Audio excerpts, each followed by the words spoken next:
Grab your popcorn, find your seats, and get ready, because this episode of the Cinema Spotlight is about to begin. Subscribe if you're new, and please, enjoy the show.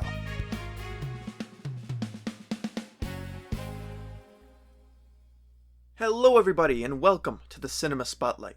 This is the show where we dissect all things, movies, TV, and everything in between. I am your host and self-proclaimed media expert, James Sena. This past week, I've had a pretty hectic routine change as I make the switch over to a new recording setup, but I simply had to get out another episode. The grind does not stop. You know me, you know this episode had to come out this Saturday, Today is yet another solo episode. I'm trying to sprinkle these in here the best that I can.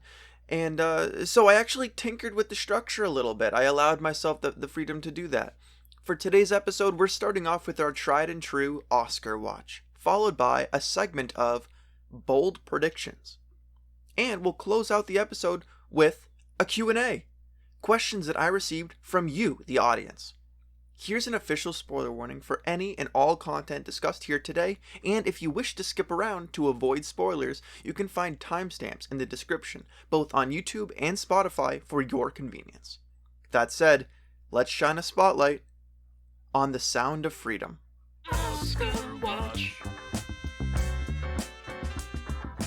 Oscar Watch.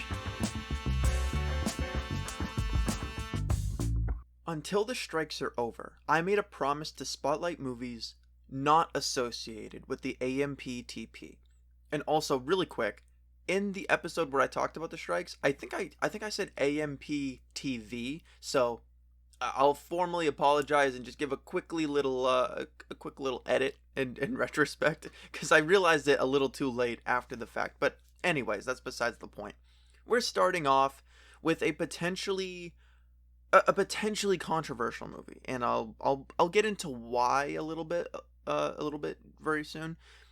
The Sound of Freedom is a film made by Angel Studios, which is a new production company founded in 2021.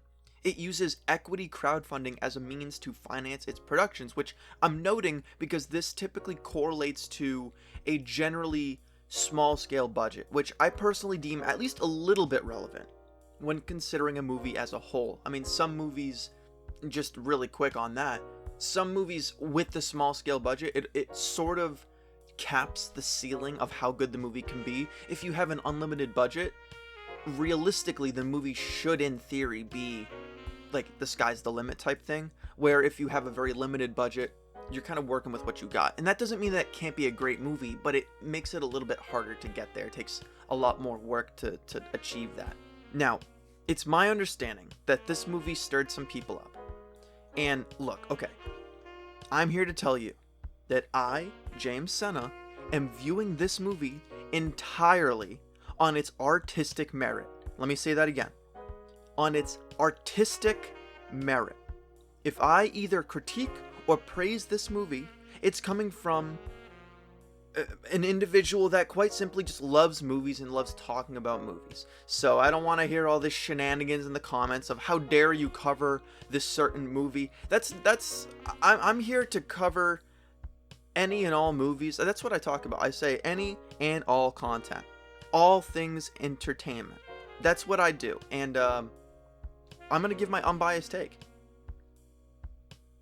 You know, if I either critique or praise it, it's coming from someone who loves movies. So again, swarming you with that because I can already kind of picture some people maybe having an issue here, but we're just gonna dive right in. You know, that said, going into this movie, I knew that it was going to be heavy material, and here's what I wanted going in.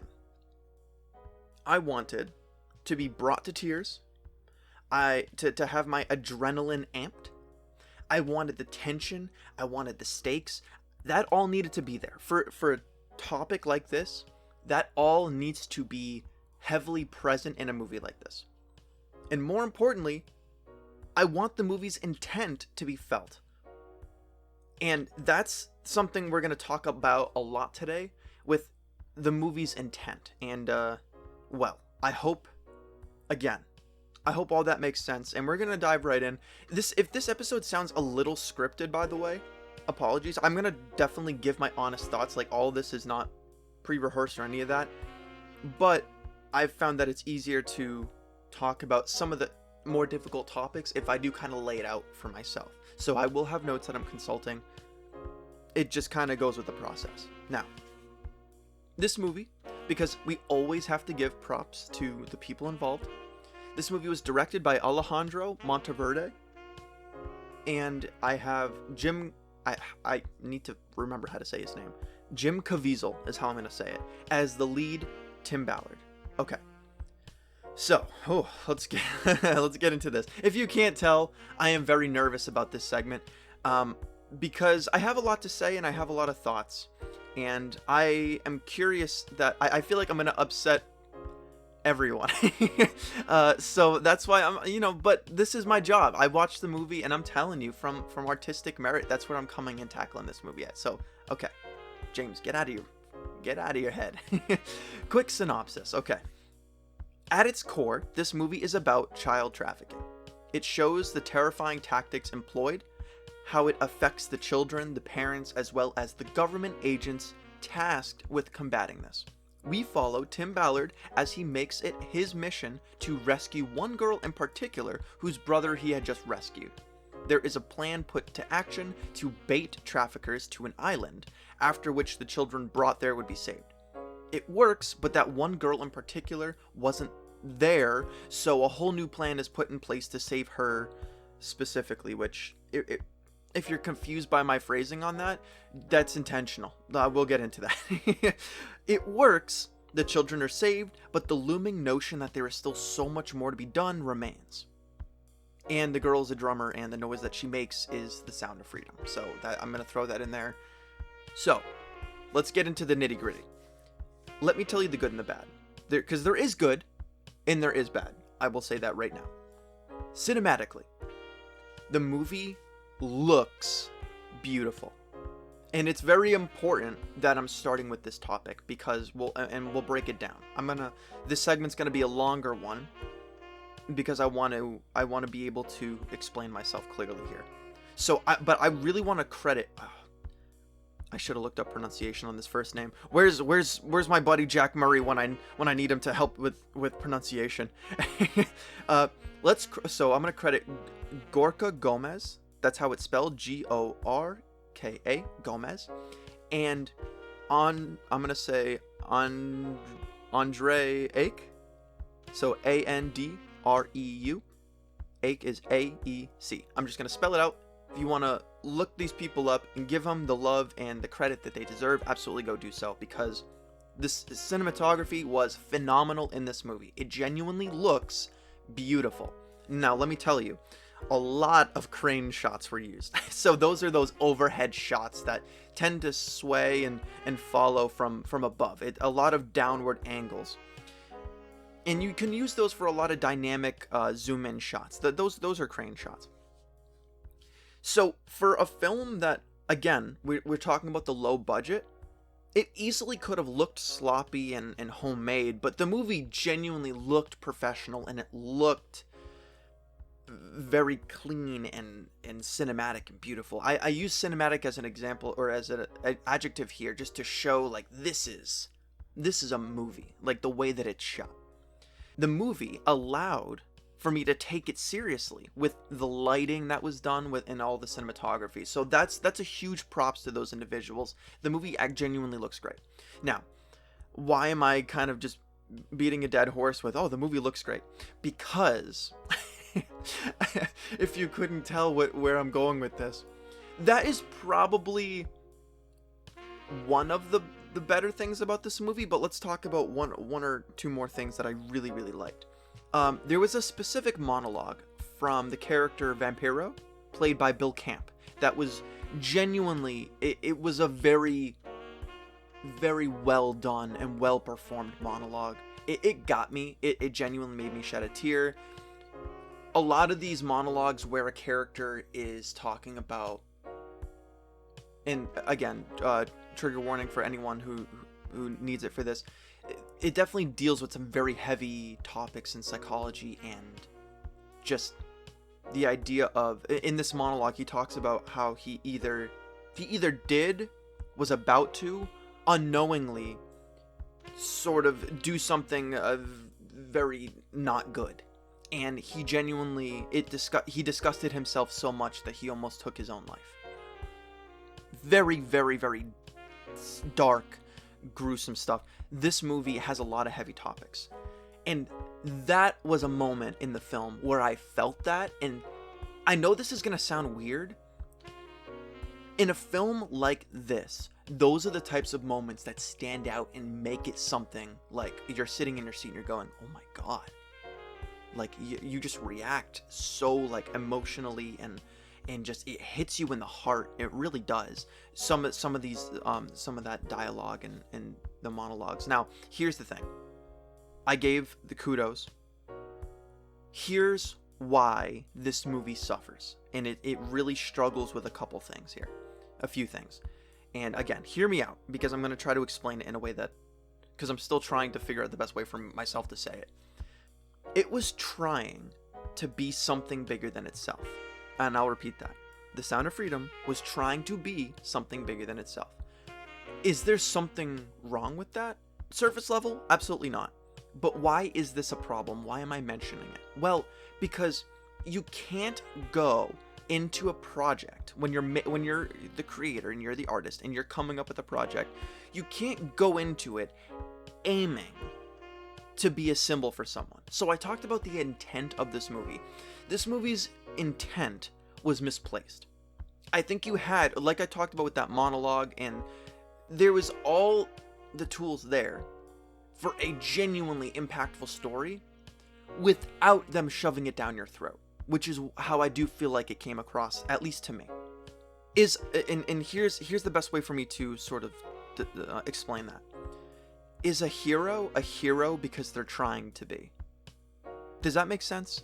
You don't parade around saying, I'm a hero. I'm going to be a hero for everyone.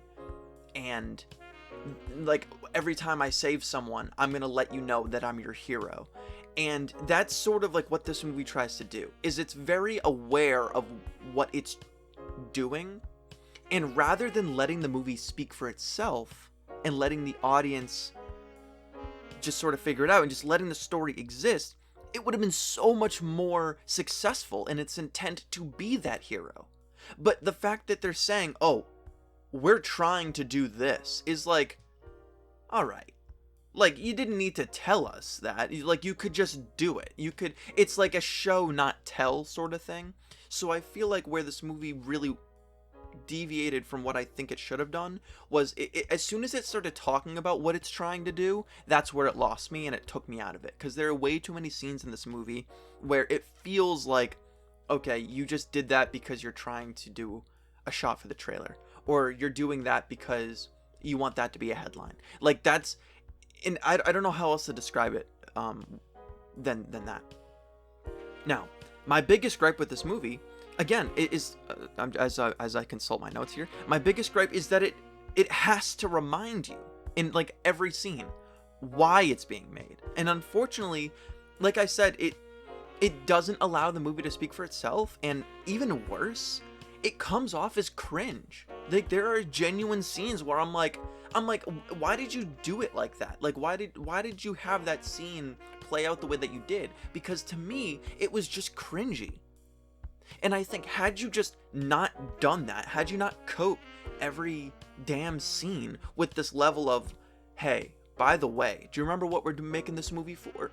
We want you to feel emotional in this moment. So we're going to tell you, hey, by the way, cry now. Like, go ahead and cry. And it's like, oh man, like, had you just not said that, I may have cried. You know, because in that other monologue that I was telling you from Bill Camp, I did cry a little bit, because it's so, like, it just, the delivery, and there were certain aspects about it where it just hit me. I rarely rip into movies in this way, but in this case, I feel very passionately that all the pieces were there, and this film was just had a handful of minor tweaks been made, it was just those little tweaks away from being a genuinely impactful and successful movie that people talk about, I think. And that's a very, I don't know if that's going to be the most blunt and just impactful thing that I say in this review, but I genuinely feel like because they made that so known what they were trying to do, it really just made the movie just plummet in my eyes. Now, I'll say this too, because this is going to be one where I actually don't know how my feelings are about it. So I'm curious about the definitely let me know in the comments if you have seen this movie. I don't know what the deal is with Jim Caviezel in this movie, because you can tell he cares so much about the project, and you can see it in his performance that it does affect him. And I think his stoicness works with the character. And his non-verbal acting is borderline phenomenal. Like, I do think that when he's not delivering lines especially, he has this look in his eyes where it's like, it's so earnest, and he plays that very well. But holy guacamole, like, his delivery of certain lines is flawed so much in my eyes. Like, it is really, like, everything he says, it's like, it's almost like, okay, I'm gonna say this and then, like, picture like what I'm doing with my face and like with my head, like, as I say this. I'm the hero and I'm going to save all of these children. Okay, thanks. Like, it's like, I don't know how to describe it, because on a baseline, I actually think that his performance wasn't bad at all, but I think that there are other aspects where I'm like, what are you doing? Like, what, like, is that because, and here's the reason why I'm talking about this. So many times he will pause with his delivery and he'll stand up and he'll say some line that was, again, like, it was put there to be in a trailer, and you feel that every single time he talks. You feel like, oh, well, he's just saying that because they're trying to take that clip and, like, use that clip for something. Like, just talk normally, like, act how you would normally do it. Like, in other scenes he's actually okay, but so often there will be, like, an impactful scene, like the scene that I was talking about with Bill Camp. The other actor across from him has this really impactful monologue, and then Jim Caviezel will do this thing where he stands up and he's like nods his head, and I'm like, what the hell is that? Like, you don't need to do, like, you ruin the moment. Now, I put an asterisk next to that because I'm actually not sold on if that's actually his fault. I think it could be a script thing. I think it could be a directing thing. I think Alejandro Monteverde, I hate to bash on the job that a director does, but I actually think that there was some directing flaws in this movie, and I think that if this was his call, if this was something that he made, or he was like, I want Jim Caviezel to deliver it this way, that actually is up to the director. So I almost wonder if, like, that was a directing thing, and if it was a choice, and again, I'm gonna say this very clearly, if it was a choice, I think it was the wrong choice. I don't know who made the choices, but that shit was bad. It was, like, that, like, I'm sorry, but, like, that aspect of it was like, okay. Now let's talk about the music. The music in this movie, you hear this choir, and let me just tell you, all jokes aside, oh, actually, I'm not even joking, but, like, like, all criticisms aside, the choir, the sound of the choir, absolutely beautiful. Beautiful, beautiful, beautiful. And I joked about the drumming thing earlier, but I actually loved the choice to have that be diegetic. That is a good choice that was made. And when I say diegetic, it's music within the reality of the film. These children are drumming with their hands, and you know that in the context of the story, everyone there can hear the kids drumming. That is diegetic. Here's a small critique, and compared to the other things, this is just sort of my opinion, but it's not that bad, but it sounded really, really good, but I think that the editor of the film, or I don't know who, again, I don't know whose call it was, because it could be a directing thing, it could be an editor thing, I'm not really sure whose choice it was. They took that beautiful sample of the choir, and they slapped that like 50 times throughout this movie. It was like all over this movie. And it was way too often. I think if you throw it in once at the beginning, maybe once toward the end, like as the credits start to roll, and then maybe once like at the climax or something like that, I think that would have been fine, and it would have made it amazing, and I think that would have been fine. It was used more than that, a little too much, and I think that if you oversaturate a film with any one thing, all of a sudden that one thing that they did really well suddenly loses a lot of its impact because you hear it so much. If you hear a really good line in this, not necessarily in this movie, but in general, if you hear a really good line of like, here's an example. They say the line, which again was a line that they said because it was like they put it in the trailer for the movie. God's children are not for sale. They say that line. Thankfully, they don't say it more than once. But for the choir, like the equivalent that I'm talking about is like if they were to say God's children were not for sale. If they said it like 10 times throughout the movie, like that would be the same effect that they did with the choir. The choir is beautiful and impactful, but it loses all of its impact because they use it so much. So that's a critique that I had. The final critique is the plot. You're like, oh god, James, you're destroying every aspect of this. You're talking about the directing, you're talking about the acting. Okay, let's talk about the plot. So there's a whole midpoint of this island. I'm gonna loop all the way back to what I said when I was giving the synopsis. Remember how I said that there was a plan to save the children, and then it doesn't fully work, and then they have to come up with a brand new plan? You feel that in the movie. You feel like all this momentum is going toward this plan, and then the plan fails, and then they start momentum again for a whole new plan. That whole like island thing in the middle of the movie was, in my eyes, unnecessary, because you spend way too much of the movie fleshing out that plan, and it doesn't even work. It doesn't even work, and then they come up with a new plan that does work. So why don't they just, for the sake of the movie, condense that segment of like, or either condense it and then make it like part 1 and part 2 of the plan. Like, don't make it a surprise like, oh, it didn't work because, okay, well, how do we come up with... No. Like, just frame it in a way where it's like, okay, you know that that's the case. So regardless of how the plan on the island works, you do that, and then you're like, okay, part 1 success, part 2 is now in action. They didn't frame it like that, though. They framed it in a way where it's like, okay, here's the...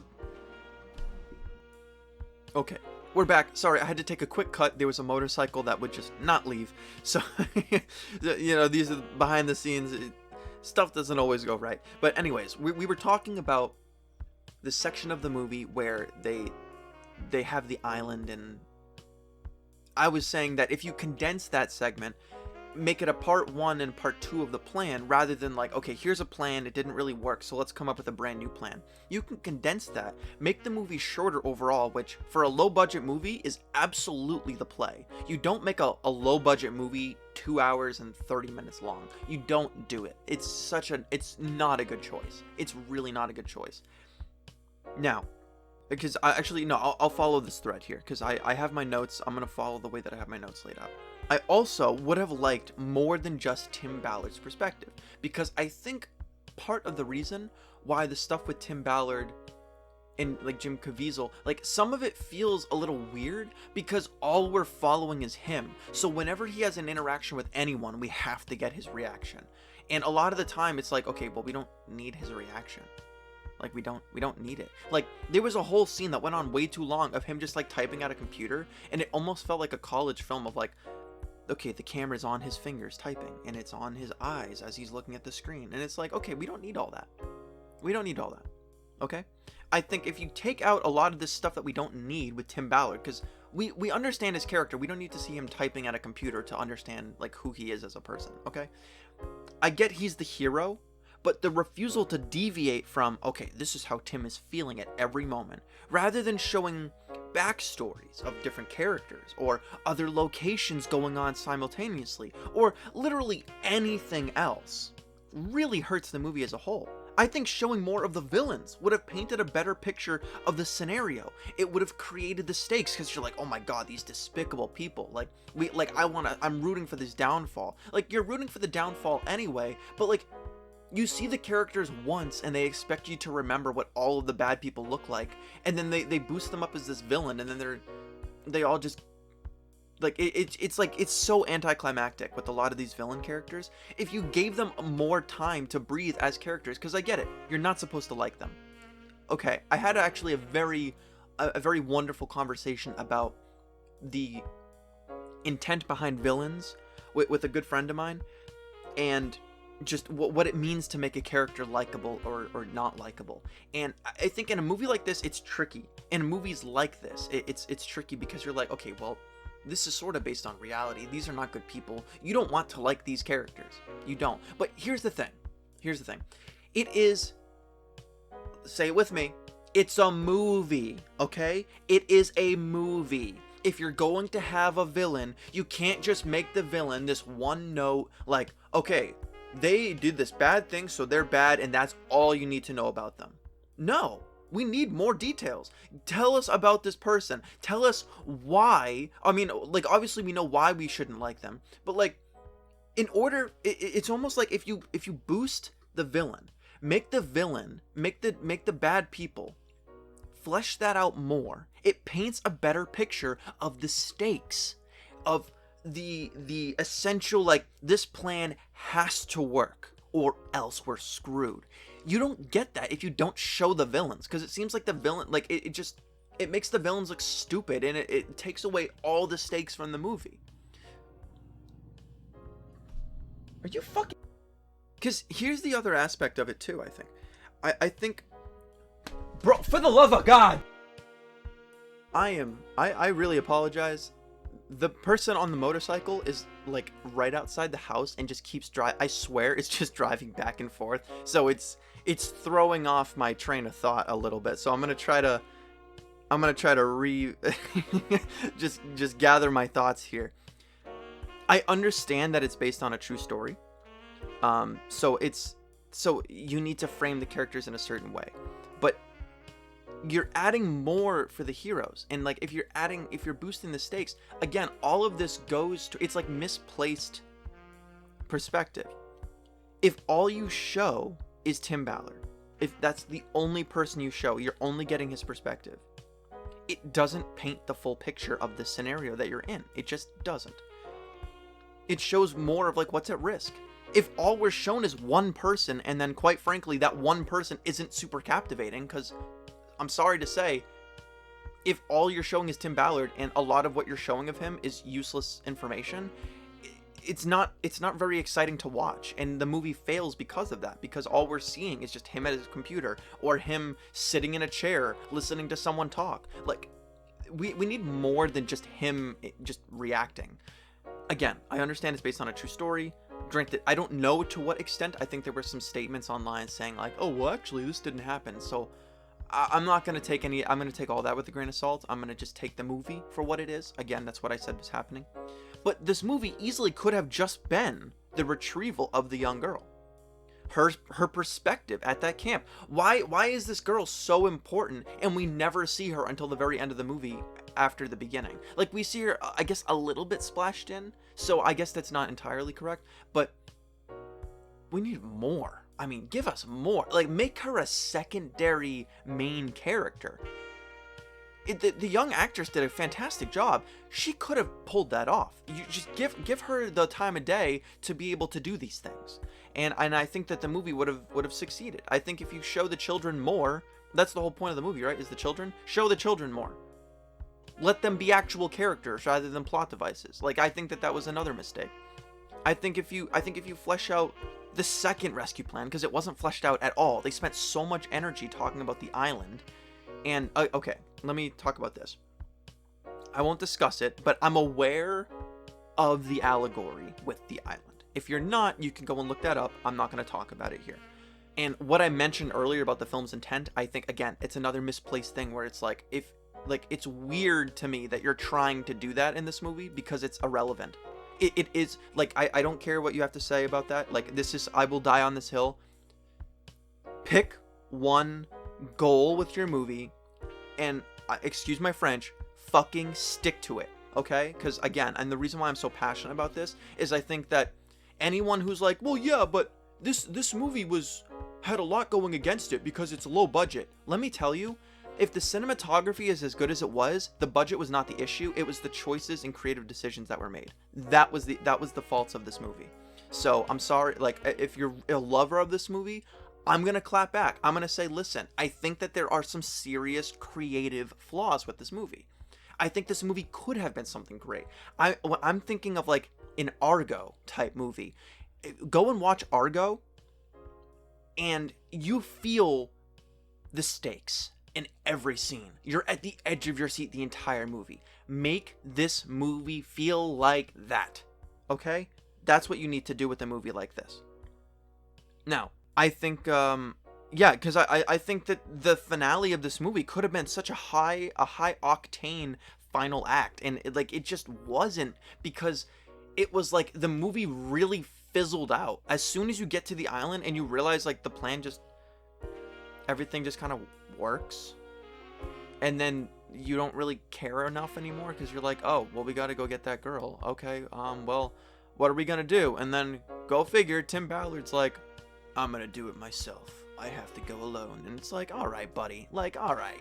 Like, it's just, I'm sorry. It's like, I get it. Like, I know, because the thing is, if you go on Letterboxd, this movie has so many reviews where it's like 1 star, 1.5, and then there's so many where it's like 5 stars, 4.5. And it's like, let me tell you, again, and let's just go right into my overall rating. This segment's getting a little long, because I'm going off on tangents, but I hope that you're enjoying me rant about this, because, again, when a movie misses the mark because of like easy fixes that could have made this movie fantastic, like that, to me, it's like it just frustrates me, because it's like, like it just shows that like almost like the art of the movie didn't matter as much as what you were trying to accomplish with the movie.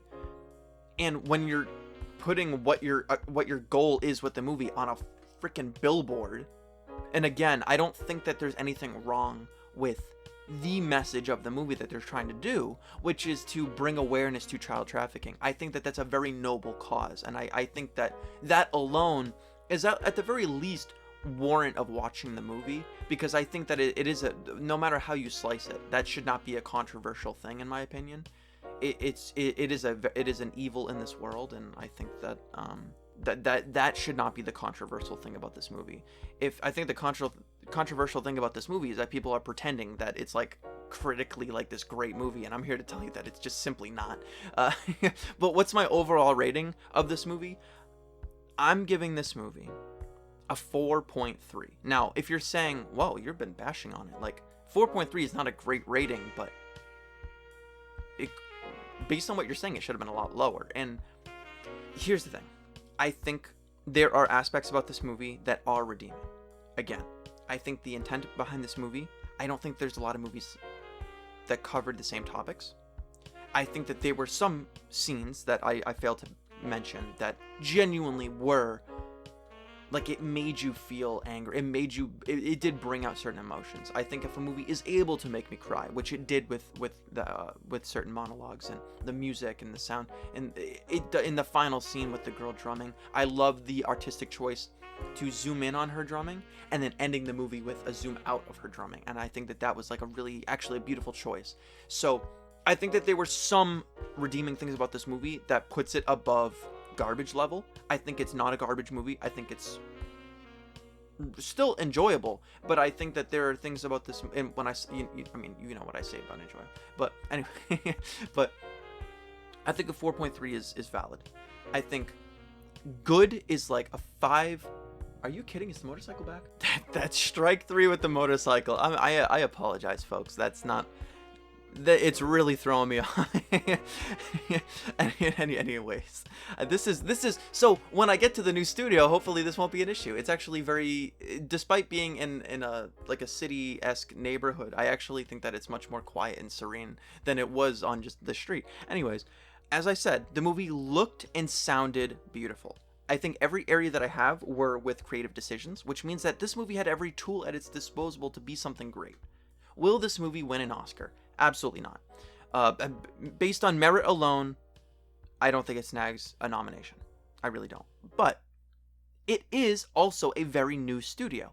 I see that potential, which certainly exists, and it gives me hope for its future projects. We need more movies like this that are trying to explore new topics, and even if the movie doesn't land, I think that I love and appreciate when studios are trying to bring you something unique. And that we need more of. So I would take 10 more of this movie than 3 of a movie that we've seen redone over and over again. So I think that I respect it on that basis. Again, even flawed original movies are better than 0 original movies. That's what I'll say. As always, let me know what you thought of The Sound of Freedom. Where was I wrong? Where was I right? Did I take it too far with my bashing? Let me know, and let's discuss in the comments below. If you're liking the constant takes this episode so far, this relentless onslaught of just take after take after take, when we come back from the break, we're going to go over a bold prediction of mine that you are not going to want to miss. Which movies do you want mentioned on the Oscar Watch? Let us know on Instagram at _cinema_spotlight, and drop a follow while you're there to get updates, behind the scenes details, and to participate in polls following each episode. Now, let's get back to the show. Now, I'm just going to go ahead and pull the curtain back real quick. When coming up with segments for the show, I follow a specific formula that enables me to come up with topics that I feel strongly about, that I feel like I can actually say something worth listening to. The Oscar Watch, for example, is a reliable segment where I can review a movie, but it's also really fun for me because I get to nerd out about the intricacies and about different movies in a way that I otherwise wouldn't get to. So it's fun for me, but also hopefully fun for you. The third segment, as you'll see today, allows me to not take myself too seriously, so we're talking draft room and my movie. It's just some fun, not super thought-provoking stuff. This segment ends up being somewhere in between, and I think for the longest time I didn't really know what to do.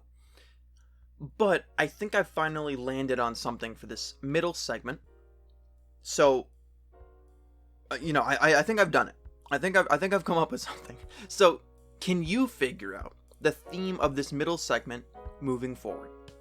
Let me know in the comments below if you have any suspicions. Anyways, enough waffling. Bold prediction is exactly what you'd think it is. Today, I'm making a bold prediction that I think is just fun to share, and it has to do with a specific person. Enter Christopher Storer.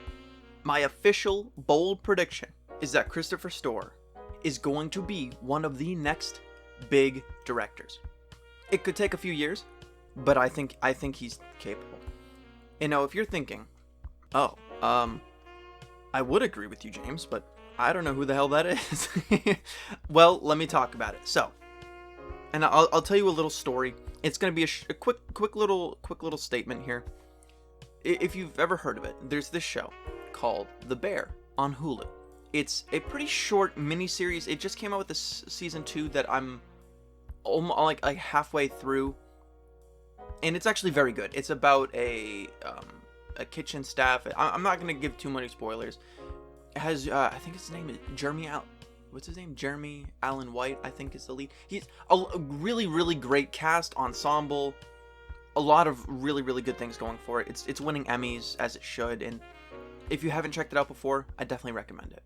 Now, this is actually because I was watching The Bear, and his directing, Christopher Storer's directing, because he wrote, but he's directing, but he's also kind of show running and producing and writing this show as well.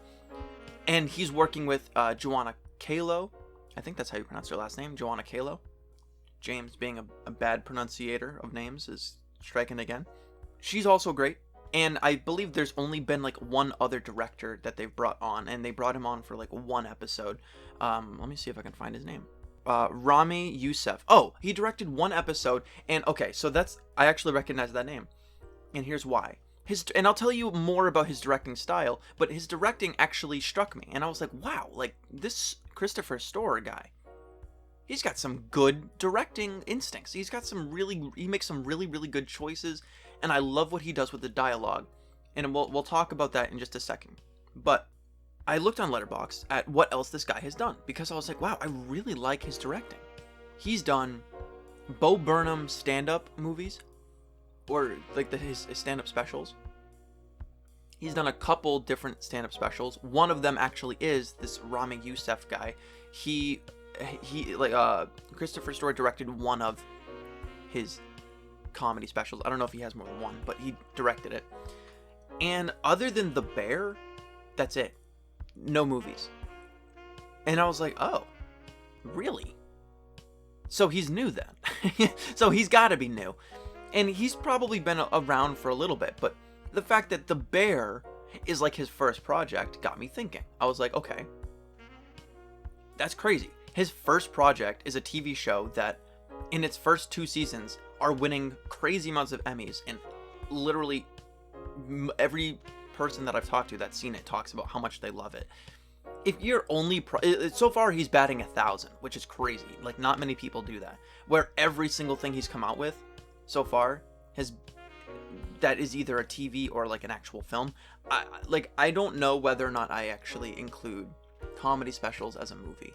I don't know. I don't think so. I don't think that I do, because he directs it, sure, but he has nothing to do with the actual show and how good it is. So it's like, I don't know how much I actually credit Storer for those works. For The Bear, he absolutely gets the credit. Now, let me just quickly talk about some things about his directing that really struck me, and then I'm going to talk about a little story. And then after the story, that's literally it for the segment. So, there's one scene in particular, and I think Hulu, actually, it's on Hulu, but I think I mentioned that. Hulu does, when it's doing a promo for the show, like during, like when you just have the screen running, it uses that scene where they're talking about, and they're trying to figure out what the budget is for this year at the restaurant, and they're trying to like rebuild. And it's a constant flow of people talking on it. They speak on the line, which is something where it's like, as soon as I finish this sentence, period, someone immediately, it's almost like you don't even wait for them to stop talking, and they immediately jump on the line. So that is like, and that's a really easy way to make a quick-paced feel. So when you have a big group of people who, by the way, were all positioned in the scene where every single person can be seen and heard, and each one had their own personality, I thought it was so fascinating to have a scene where he's like, okay, the budget is 15,000. Someone's like, okay, well, it's actually 16. And they're like, oh, okay, what about the radiator? The radiator's fixed. And it's like, it's just bouncing between every single person. Being someone who has directed theater, that is an incredibly hard thing to do. I think if you do it well, it can come off as a very entertaining scene. If you don't do it well, it's sloppy and fails miserably. But it worked, and it really, really excelled. And not only did he do that for that scene, he does it all the time. And when he does it, every single time is like a new way to do it. And it's so fascinating to watch from a creative standpoint, because these are all choices that he's making, and I love each and every one of these choices. And that was the first scene that really stuck with me. I think he uses he bounces between these close-ups of stuff, and he really focuses on characters, the character relationships, little reactions. I think that people forget that the way that actors react and the way that they respond to things, that is, like, the director can have you redo the take if they feel like you're not delivering the line right. So a lot of people think like, oh, well, the directing was great, but the acting wasn't. Like, the acting's part of it, but in this case, if you're a good director, these directors do have a say in what the actors do and how they can act in a scene. The director absolutely can demand that, which is why I was talking about in the last segment certain acting choices where I'm like, okay, well, yeah, but that could be a directing thing. This is an instance where I think it is a directing thing to have characters speak right on the line. And that's, I love that choice, because it really adds to the environment. It's a very high stress, high intensity. Everything is happening all at once, and it really just shows that. You feel that. You feel there. It uses a lot of close-ups and a lot of square Wow, I'm forgetting all my terminology all of a sudden. All the squared off shots. Help me out in the comments below if you know what I'm talking about. Because it makes the people feel more confined. It's not a very big space, and it always feels like almost claustrophobic. Like you're like when they're turning a corner and they say corner and like things like that. It really just adds because it just feels so claustrophobic, and I actually love that choice. I love it. Now, little story here, because I was looking on Letterboxd and I did a little investigation, and I've found this, and this is why I think Christopher Storer could actually go from TV, and I think that he could make the move to movie or the big screen. I saw a movie that he's coming out with and he is currently directing, and this should, I think, be his first official directing, like film directing role, or you know what I mean, like film directing credit, and it's called The Winter of Frankie Machine. I don't know anything about it, but here's what I know after doing some investigation. I know that this was a movie that was meant to come out, or meant to be started, back in 2020, and the project was dropped, and the person that was going to direct the project was dropped, and they took on something else.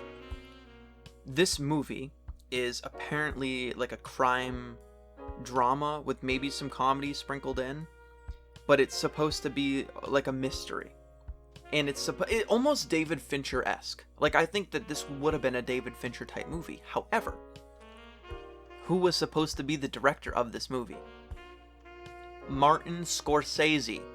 And this is the movie that he dropped in order to direct The Irishman, which I think was 2020. It could have been 2021, actually. Because Scorsese dropped the project, they needed to find a new director.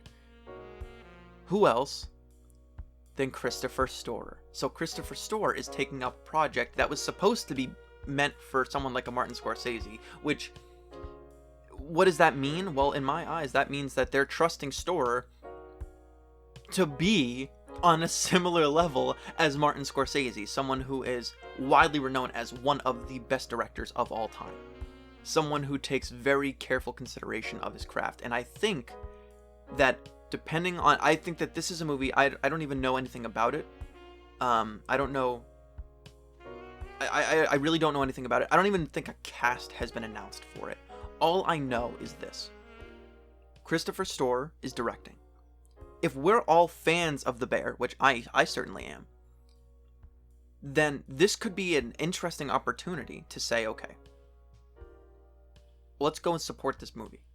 If it's good, I'll let you know right here on the show.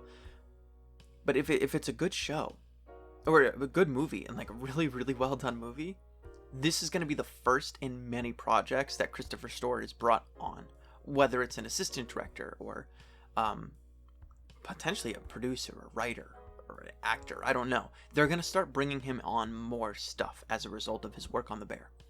So, here's what to look out for. I think when you see Christopher Storer, last name spelled Storer, look out for stuff that he's doing. Because I have a feeling Christopher Storer could be the next Scorsese or Christopher Nolan, genuinely. That's my bold prediction. So, you know, it's a new favorite activity of mine where I identify a director's eye and ability to create dynamic scenes. So there are so many talented yet lesser known artists, and I think, especially during this time with all the strikes going on, that it's super important to give these individuals their kudos and really appreciate them as artists and what they're able to accomplish. When we return, I'm going to be answering some questions. So don't wander off too far, because we're going to be right back. If you are enjoying the show so far, please remember to check out the episode playlist on Spotify. Also, leave a rating and subscribe so that you don't miss future episodes. Wouldn't that be a shame? Break time's over. Time for the final part of the show. Over the course of all these episodes, with many more to come, of course, I've been providing you with a lot of movie insight. Many times, this stems from the knowledge that I've attained during my studies in school and through my experience behind and in front of the camera. At the end of the day, however, I can only provide you with my opinions. A lot of what I'm saying is, I feel like it's based in some sort of reason. I'm not just pulling it out of thin air, but they are opinions, and that's just because movies are art, and art is subjective. I put a poll out on Instagram at _cinema_spotlight if you want to go and give that account a follow, asking you all for questions that I can answer in a little Q&A right now. Be warned, I may just come at you with some crazy takes, but don't hold back in the comments. Let me know if you agree or disagree on any of this. So, our first question. There's too many superhero movies made. Do you think they lose their greatness as a result of this? That's a great question. I don't think they lose their greatness. I think that when a movie comes out, so for example, let's take Into the Spider-Verse, for example. That movie is a superhero movie, and it is regarded as one of the best films of the year. I don't think it's number one. I think Oppenheimer, for me personally, is number one, but I think it's genuinely probably number two, and it is close. It is a very good movie. Do you think that if there's too many, they start to lose what makes them great? And the answer is yes, absolutely. I think there's such an oversaturated amount of superhero movies in just being released right now. It almost feels like every single year we're getting at least 5, which is crazy because we don't need that many. we really don't need that many, because a lot of them are the same. I think that there are some good ones, and I think that the good ones are still great, but I think that a good, like when Logan came out, for example, people were talking about how much they loved it because there wasn't something like that before. I think that there are new ways that you can make superhero movies just refreshing and just a really good individual movie. Like the Batman came out this past year. It's a Batman movie. It came out, but a lot of people are saying like, hey, that movie was a lot more of just like a police procedural. Like it felt like a detective movie rather than like a Batman fighting a Superman, you know, whatever. It felt totally different. It felt more grounded. And I think that there are new ways that you can do. I encourage you actually to go check out the episode where I cover The Flash, because I talked with my buddy Gabe on there, and it is such, if you haven't checked it out, please go do so. It is such a fun conversation where we talk about what you can do with the superhero genre to make it new and refreshing so that it doesn't feel like they're losing their greatness. So I hope that answered your question, and I love talking about superhero movies too. Next question comes in. What's your favorite movie that you watched for the first time this year that came out before 2023? This just gives me an excuse to boost up Damien Chazelle once again. For the first time, granted it was a couple months ago, but I watched the movie Whiplash. And that movie, when I watched it, skyrocketed, I think, into like second or third place of like my favorite movies of all time. Let me tell you, Whiplash, just in and of itself, was like, I think it has everything that I want from a movie. And yeah, that's my favorite movie. I'll keep it short and sweet. Ooh, okay. I love this next question. Okay. Some of you that listening might understand what this question comes from, and some of you might feel totally out of the loop. Was Citizen Kane good or good for its time? Phenomenal question. A staple question in film. Was it good, or was Citizen Kane good or good for its time? Here's what I'm going to say. I'm going to say, even remembering back to the movie, I think that it did, for a movie that came out in like, what, 1940? I think that it did a lot of things that we're doing in the modern day. Playing with different camera angles, playing with timelines and structures. Is it good for its time? Absolutely. Is it still good? I mean, I'm going to anger some film buffs, but this is just how I feel. I think the movie's kind of boring. I felt when I watched it for the first time, I genuinely fell asleep. I had to really fight to stay awake. And maybe it's a movie worth revisiting. Maybe that could be a whole segment if you're curious. Maybe I'll rewatch Citizen Kane and do I want to? But the thing is, I don't even want to do that because I don't particularly remember liking the movie that much.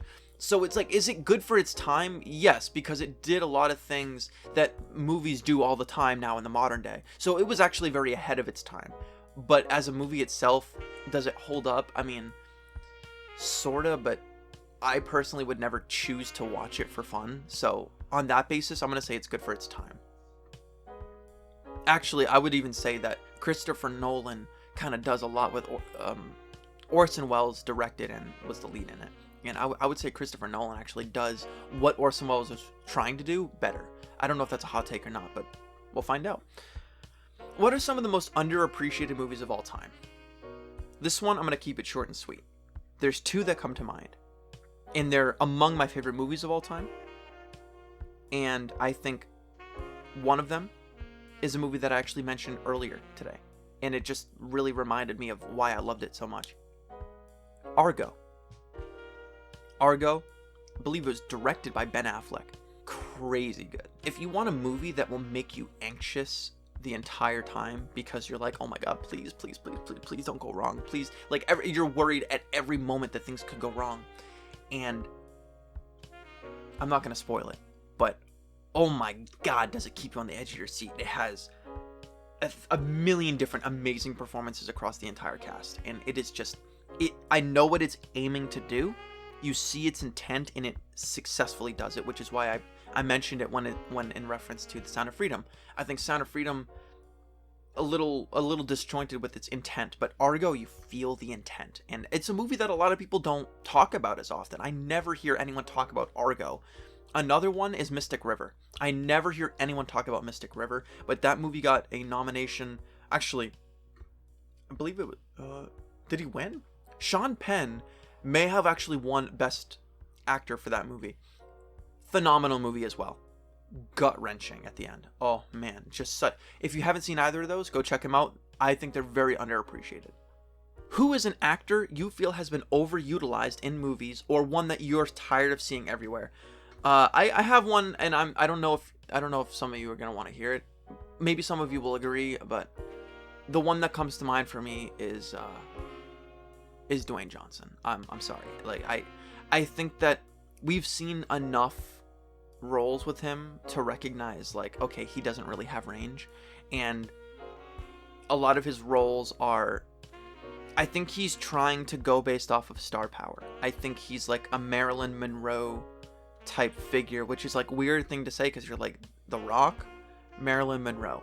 But when you're talking about star power, Marilyn Monroe, during like the height of, when you're talking like the 7-Year Itch, Marilyn Monroe was one of a kind of level of star power. Like, anything she was in, you didn't care what the movie was or what it was about. You didn't care. It was Marilyn Monroe. It was a Marilyn Monroe movie. But here's the thing. I think that star power recently has been shifting. I think it's much more about the directors now. I think if, like, Christopher Nolan came out with Oppenheimer, everyone going to see it talked about how it's a Christopher Nolan movie. That's a very interesting way to look at it, isn't it? You didn't look at it as a Cillian Murphy movie, even though it was. You didn't look at it as like an Emily Blunt movie, which it was. You looked at it as a Christopher Nolan movie. So I think there is a shift from acting to directors as far as star power goes. And I think Dwayne Johnson is trying to be, or I don't know if he's trying to do this. I imagine he is, because I don't know why else you would do this, the roles that he's doing. But I think there's a level of star power with him where he feels like he can bring in an entire audience to watch him. And I think that he's actually correct in that. I think that there are enough people that are fans of him that will go and see whatever he does. But if you see a movie like Black Adam, you recognize that there are flaws with a movie like that. There are, like, the fact that I actually haven't seen that movie, so maybe I shouldn't be talking about a movie that I haven't seen. But it's one of those things where he is not the best part of that movie at all. I think that I've heard, like, Pierce Brosnan as Dr. Fate was like one of the standouts. So if you're getting outshined in a lot of your movies and you're trying to make it like a you movie, like Black Adam, based on what I've been told, is not really a Black Adam movie, or it's not really a great superhero movie. It's just another Dwayne Johnson movie, and I feel like a lot of his movies end up being flops, whereas like a Christopher Nolan movie, they're all great because you know it's Christopher Nolan. There's someone, like, you go and you, like, the reason why star power works is if you go and see a movie and you know what to expect and you know the level of quality that you're getting with every movie. There are a lot of directors now where that is the case. I think that there are some actors where it's like, okay, with Leonardo DiCaprio, you know that if he's in a movie, the movie is actually going to be pretty good, because he's at a point in his career right now where he's not just taking movies willy-nilly. He's going to take the movies that he's most interested in taking. So I trust the movies that he's going to be in that are going to be at least decent. So yeah, just to answer your question, I kind of went off on a tangent, but I think, I'm tired of seeing Dwayne Johnson. They keep coming out with Dwayne Johnson movies, and Dwayne Johnson movies are not something that I would spend time going to the movie theater and watching, but maybe that's just me. Last question. What's the funniest moment or scene in a movie that came out this year? I don't know if I've seen enough movies this year. This question makes me feel like I haven't seen enough, but I have seen a lot. It's just unfortunate that for the show... Okay, there's a couple movies that stand out. I'll give you three really quick ones. In Guardians of the Galaxy Volume 3, I think a lot of Adam Warlock's line delivery was fantastic. I think Will Poulter is really showing why he's going to be one of the next big figures. So we're going to see Will Poulter a lot more, I think, and he's really stepping into the spotlight here. With the cinema spotlight, no. But, yeah, his line specifically, like, don't be rash, I think that was really funny. I think when something happens and then there's like that dog creature, he's like, oh, it looks kind of sad, really. I don't like how it's making me feel. And it's like, that also just got a chuckle out of me. I really like his delivery on that. But I'm not going to talk about Marvel movies when it comes to this, because I think Marvel has like a weird sense of comedy now. Air is a movie that I saw that I don't think I covered on the show this year, and it did come out this year. And I think that there was like a whole scene where it's like the pitch to Michael Jordan for the shoe, and I think that there's a character in the movie that I get is based off of reality, but his impression, just the character of like, they say, screw it, like, we'll pay the fines, like, make the shoe red and everything. And there was just something about the dynamic in that scene that was genuinely really, it made me chuckle. But I think the funniest, like, I can't think of anything offhand though when I say this. Asteroid City did have some funny it did have some funny scenes. It really, really did. I think the funniest scene from that movie that really, like, I loved the mention of tomato juice as like a tip. Like, I still don't know if that's like a thing that people just order, is tomato juice in the morning. I don't know.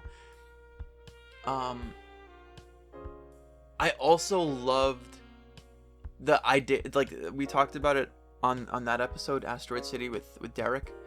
The I Dare You kid had a lot of funny moments where, like, he's like, do you dare me to, like, jump off that roof? And they're like, no one really cares. And then you just see him in the background, like, jump off a roof.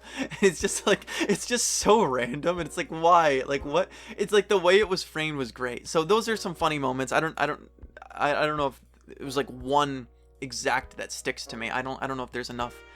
I don't know. I don't think I've seen enough comedies this year, but it just makes me want to go watch more. But yeah, this was super fun, and I would honestly love to do something like this again, possibly even with a guest. If you want to participate in the next Q&A, or you have some burning questions, drop them in the comments, but also head over to the Instagram, because that's where you're going to find all the polls that are coming out. I'll let you know what the Instagram is, even though I did earlier. I'll let you know what that is in just a moment as we head on over to our outro.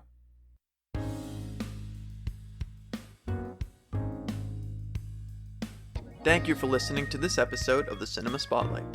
Expect more fun in the next episode. As we head into the fall, Oscar season is already right around the corner. Please leave a like on the video if you enjoyed, and if you could, take a moment to subscribe to the show on whichever platform you're listening on. I would greatly appreciate it. Be sure to follow our official Instagram at @the_cinema_spotlight for updates on when new episodes get released. I'll go ahead and shut the spotlight off for now. Until next time, stay classy, friends.